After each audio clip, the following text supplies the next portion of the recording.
అందులో కూడా మళ్ళీ రాజకీయమే. బీహార్ నుంచి మాట్లాడాడు. ఎందుకు బీహార్ నుంచి మాట్లాడాడు? దేశంలో జరిగే next assembly elections Bihar October నవంబర్లో బీహార్లో అసెంబ్లీ ఎన్నికలు ఉన్నాయి. ఇప్పుడు మనం ఏప్రిల్లో ఉన్నాం అంటే రాబోయే కాలం అంతా దీని చుట్టూ ఎన్నికలు జరుగుతాయి.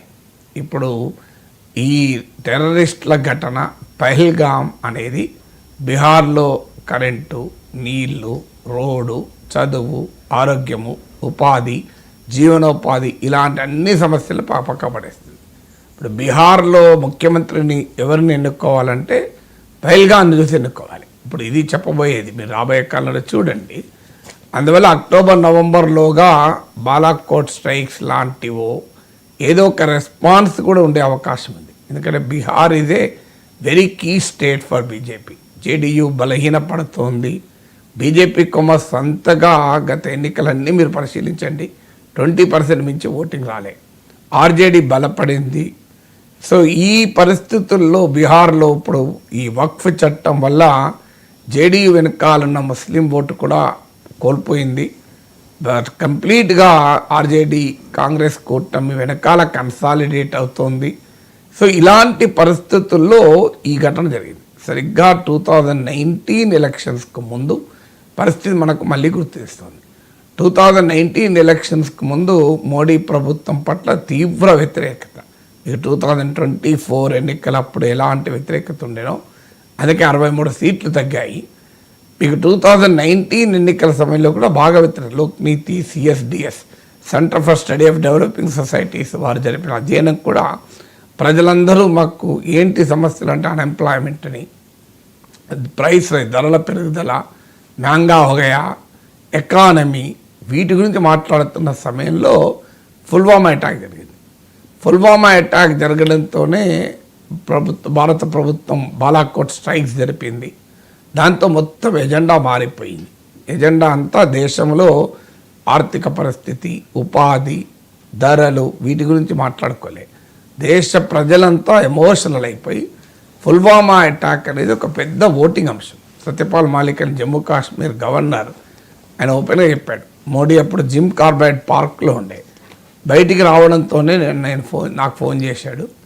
ఏ అప్నా గల్తీ హే, ఇది మన తప్పు అని చెప్పాను అంటే చుప్ బయట అన్నాడు అని. అలాగే నేషనల్ సెక్యూరిటీ అడ్వైజర్తో చెప్పాను, ఇది అప్నా గల్తీ హే అంటే చుప్ రహో అన్నాడు అని. ఎందుకన్నారు అప్నా గల్తీ అని ఎందుకన్నారంటే సిఆర్పిఎఫ్ జవాన్లను రోడ్డు మార్గంలో తరలించారు. అంటే హోమ్ మినిస్ట్రీకి సిఆర్పిఎఫ్ వాళ్ళు రాశారు, మాకు ఇట్లా జవాన్లను తరలించడానికి హెలికాప్టర్స్ కావాలని. హోంశాఖ ఇవ్వకపోతే రోడ్డు మార్గాన తరలించాల్సి వచ్చింది. ఇది జమ్మూ కాశ్మీర్ గవర్నర్గా ఆ రోజుల్లో ఉన్న పుల్వామా ఘటన జరిగిన సమయంలో గవర్నర్గా వ్యవహరించిన అతను చెప్పింది.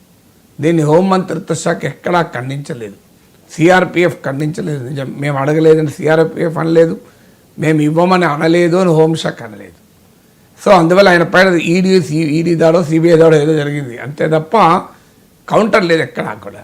సో ఆయన ఓపెన్గా చెప్పింది, నాకు అప్పుడు అర్థమైంది తమ వైఫల్యాన్నే రాజకీయ వ్యూహంగా మలుచుకోబోతున్నారు అని. అందుకే పుల్వామాలో చుప్ రహో అన్నది కారణం ఏంటంటే ఇంకో నరేటివ్ రాబోతోంది ఎలక్షన్స్కు అని. సో ఇప్పుడు సరిగ్గా మీరు గమనించండి, 2025లో అదే రిపీట్ అవుతుంది. మీకు నిన్న అఖిలపక్ష సమావేశం పెట్టారు, మనం దానిపైన సెపరేట్గా మాట్లాడదాం.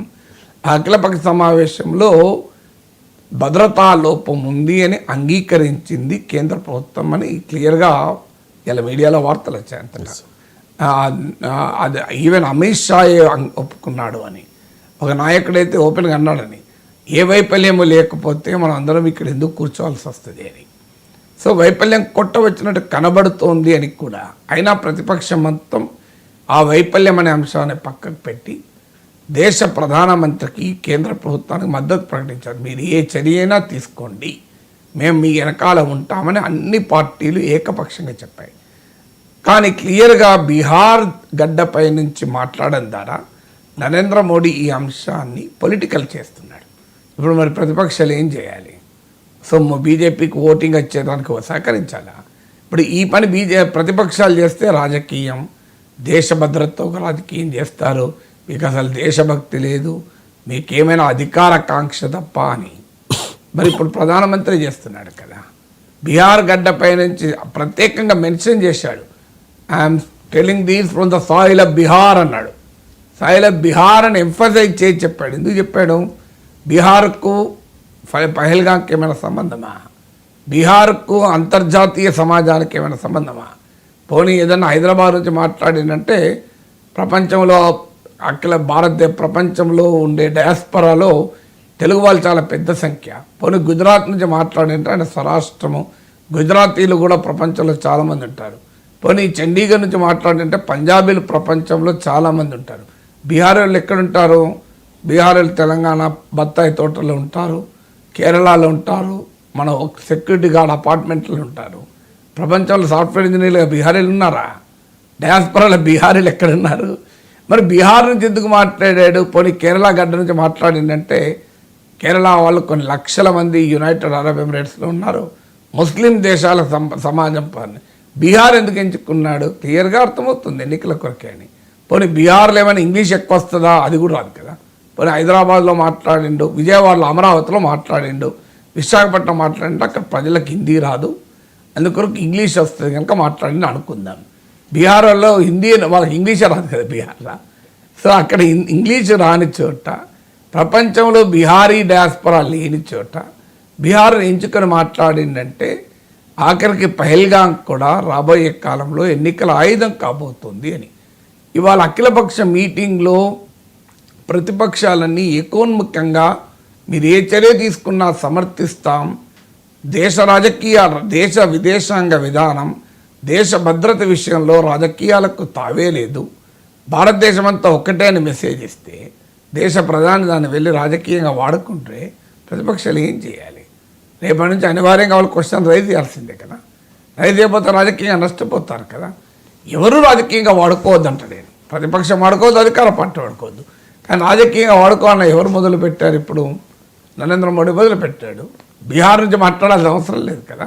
ఢిల్లీలో ప్రెస్ కాన్ఫరెన్స్ పెట్టి పోనీ ప్రెస్ కాన్ఫరెన్స్ అంటే మోడీ అటెండ్ కాడు, మీరు ఒక వీడియో రిలీజ్ చేయొచ్చు కదా. లేదు ఒక ఢిల్లీలో మీరు ఏదైనా ఒక ఇంటర్నేషనల్ సెంటర్లోనే ఎక్కడైనా మీటింగ్ పెట్టైనా మాట్లాడచ్చు. చెప్పాలనుకునే చాలా విషయాలు ఉంటాయి కదా. రాయబారులందరినీ పిలిచి మాట్లాడచ్చు. There are many ways. లేదు బీజేపీ కేంద్ర కార్యాలయంలో మీరు ఒక మీటింగ్ పెట్టండి దీనిపైన ఖండిస్తూ. సో క్యాండిల్ లైట్ ప్రొసెషన్ జరిగాయి. ఆ ప్రొసెషన్ అడ్రస్ చేస్తూ ఢిల్లీలో ఇంగ్లీష్లో మాట్లాడండి. దేశ రాజధాని నుంచి మాట్లాడితే ఎక్కువ దేశం మొత్తానికి వెళ్తుందా? బీహార్ నుంచి మాట్లాడితే మొత్తానికి వెళ్తుందా? దేశ రాజధాని నుంచి మాట్లాడితే ప్రపంచానికి ఎక్కువ చేరుతుందా? లేకుంటే మీకు బీహార్ నుంచి వెళ్తుందా? మీరు కావాలంటే parliament special session, 1 day session పెట్టి ఈ ఘటనను ఖండించి ఈ మాట మాట్లాడాల్సిందే. లేదు అఖిలపక్ష మీటింగ్లో మోడీ ఇదే విషయం మాట్లాడి దాన్ని గ్లోబల్గా రిలీజ్ చేయాల్సిందే లైవ్లో. ఇవేవి చేయకుండా బీహార్ గడ్డపై నుంచి ఎందుకు మాట్లాడాడంటే క్లియర్గా దీన్ని రాజకీయం చేయబోతున్నాడు. పహల్గాం అనేది మరో పుల్వామా కాబోతుంది రాజకీయంగానే. రైట్ సార్, మోదీ చాలా అగ్రెసివ్గా మాట్లాడారు సార్. అంటే భావోద్వేగాలు ఉన్నాయి ఇప్పుడు దేశంలో ఎక్కడ చూసినా కూడా, ఏ ఇద్దరు కలిసినా ఇదే మాట్లాడుకుంటున్న పరిస్థితి. సో ఈ భూమి మీద ఈ పహల్గాం హంతకులు ఎక్కడ దాక్కున్నా వాళ్ళని శిక్షిస్తాం, దాంతోపాటు కలలో కూడా ఊహించని విధంగా వాళ్ళను శిక్షిస్తాము అని చెప్పారు. సో చాలా వార్తలు వస్తూ ఉన్నాయి కదా సార్, భారత్ పాకిస్తాన్ మధ్య యుద్ధ మేఘాలు కమ్ముకుంటూ ఉన్నాయి అనే వార్తలు వస్తూ ఉన్నాయి.